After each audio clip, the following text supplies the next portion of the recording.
We're here outside of San Diego County's medical examiner's office with inewsource reporter Leo Castaneda to talk about opioid addiction here in San Diego County. You did extensive research. What did you find?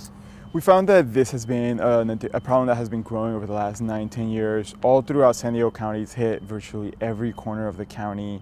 Last year there were 262 deaths, many of them from prescription pills, and also we're seeing a lot of people switching over from pills to illicit heroin.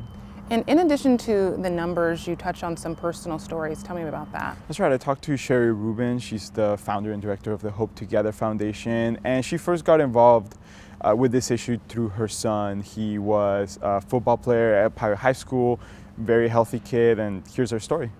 He had played football ever since he was 7, so through Pop Warner and then straight into middle school and high school he played football. He wasn't that kid that the coaches always put in, so he worked hard to gain his position on the field, and it was really important to him. Aaron started taking Vicodin in high school. In college, he also picked up Oxycontin, a powerful opioid painkiller. Then, at 23 years old, he overdosed. So he had a heart attack, and then it shut down the rest of his body and its organs, so there was no oxygen going to his brain.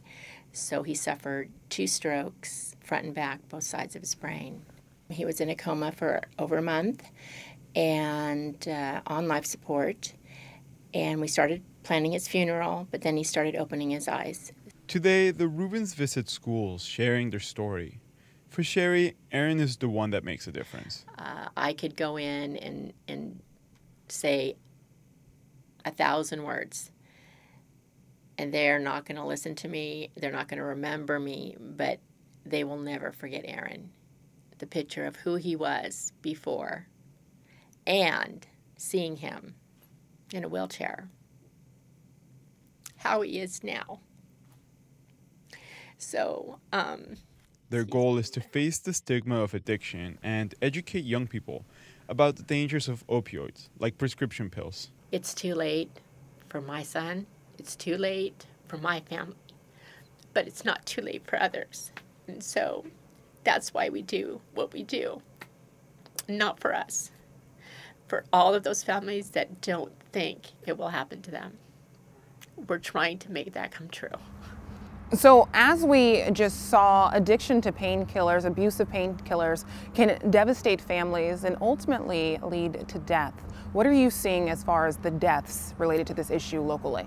We're seeing that a lot of the people who are, dying from this addiction, a lot of them are men, a lot of them are white, especially in these communities that were, outside of the traditional hotspots.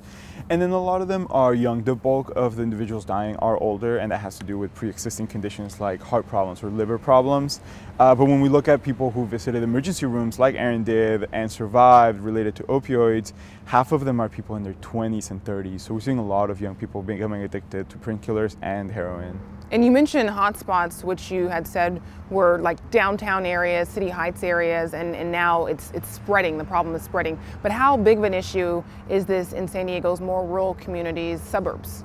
It's a lot of times it's not huge numbers, but it's, communities that had seen maybe 1 or 2 opioid deaths 10 years ago are now seeing 4 or 5 in any given year. For example, Rancho Penasquitos had 0 deaths from heroin between 2000 and 2008. Since 2009, they've had 6. So again, not huge numbers, but these are communities that were, not used to seeing heroin in their homes. Thank you so much, Leo. Thank you.